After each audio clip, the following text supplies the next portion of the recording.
नमस्कार दोस्तों, स्वागत है आपका हमारे YouTube चैनल समाचार टाइम में। दोस्तों, आज जो बांग्लादेश के हिंदुओं के साथ हो रहा है वो किसी से छुपा नहीं है, पर आज भी हिंदू सोया हुआ है। बड़े दुख की बात है दोस्तों परम पूज्य दीदी जी रीतम्बरा जी ने मोर्चा संभाला है और सोए हुए हिंदुओं को जगाने का प्रयास किया है। उन्होंने बांग्लादेशी तथा हिंदू विरोधियों दल के खिलाफ हुंकार भरी है।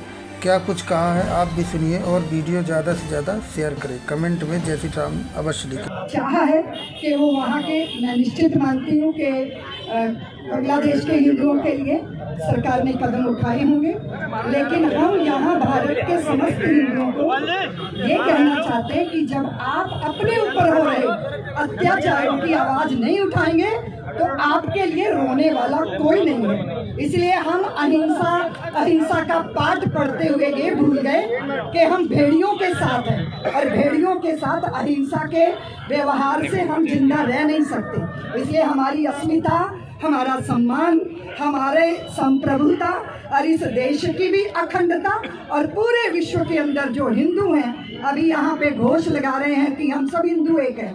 बांग्लादेश के हिंदू की पीड़ा हमारी पीड़ा है। हमने ये पीड़ा पहले भी झेली थी। कश्मीर के जब कश्मीरी हिंदुओं के ऊपर अत्याचार हुए उस समय हम मौन रहे और उस मौन का दुष्परिणाम क्या हुआ कि वो क्षेत्र हिंदुओं से खाली करा दिया गया।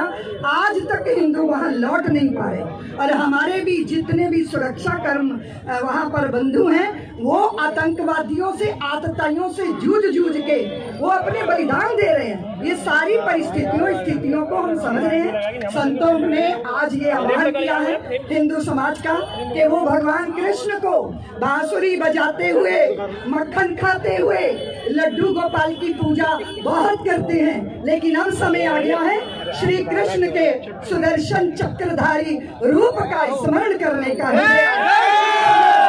और याद रखना होगा कि अपने कान्हा को विषधर का शीश कुचलना आता है, बजरंगी को अंशुमान की आग निगलना आता है, हम चंडी को नरमुंडों की माल चढ़ाया करते हैं और कान्हा की बंसी को रण में जहर उगलना आता है। इसलिए अपनी वीरता को जागृत करो हिंदुओं, संगठित हो जाओ हिंदुओं, सरकारों पर दबाव बनाओ। हमारी पुत्रियां, हमारी बेटियां, हमारे व्यापार या हमारे जिस भी तरह का अस्तित्व है उसकी रक्षा होनी चाहिए, लेकिन इसकी गारंटी कौन देगा? हिंदू समाज इसकी गारंटी बने, संगठित होकर अपनी पीड़ा को व्यक्त करें। यूएनए के सामने जाइए, 1 लाख से ज्यादा हिंदू, तब आपकी बात दुनिया सुनेगी। इसलिए ये संतों ने जो मार्च किया है, ये जो पीड़ा है, आप सब जानते हो कि भारतीय संत सहज रूप से उद्वेलित नहीं होते। उनका स्वभाव पानी जैसा होता है, लेकिन अगर नीचे आग लगा दी जाए तो वो जल भी उबलने लग जाता है। अधिक रगड़ करोगे तो चंदन में भी आग पैदा हो जाती है।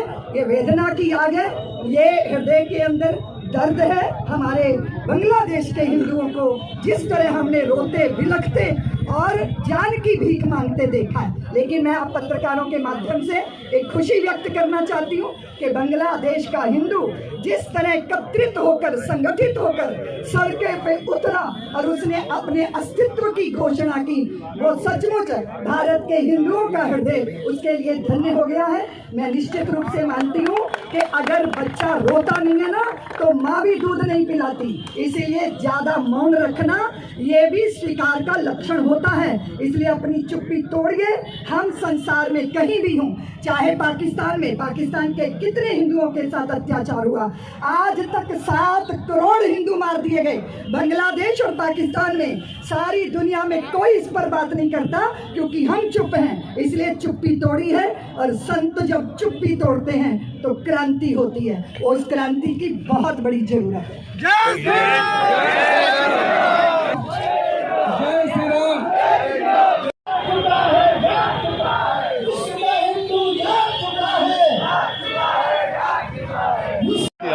सभी हिंदुओं को संगठित होकर अपने ऊपर हो रहे अत्याचार के विरुद्ध आवाज उठानी चाहिए, क्योंकि बांग्लादेश की जैसी हिंदुओं की दशा हुई है चिंतनीय है। इसीलिए वृंदावन के सभी संत महात्मा, साधु, कथावाचक सब जो है आज मार्च कर रहे हैं और मैं सोचती हूँ कि अभी नहीं है। अपने राष्ट्र को भी सुरक्षित करना है और बाहर जहाँ भी हिंदू के ऊपर अत्याचार हो रहा है उसके विरुद्ध खड़े होना, एकजुट होकर खड़े होना।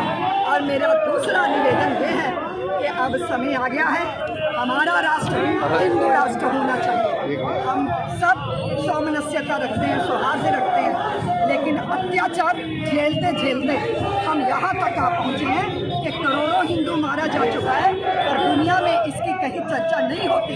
इसलिए हिंदू समाज को एकजुट होकर अपने विरुद्ध हो रहे षड्यंत्रों को, अत्याचारों के विरुद्ध एकजुट होकर आवाज उठानी है, ताकि दुनिया जाने कि हमने कितने अत्याचार झेले। अभी बांग्लादेश के हिंदू के साथ जिस तरह वहाँ के विभत्स चित्र कर देने वाले दृश्य सामने है, सबको लेके संतों के हृदय में वेदना है, जिसके कारण संतों ने आज मार्च किया।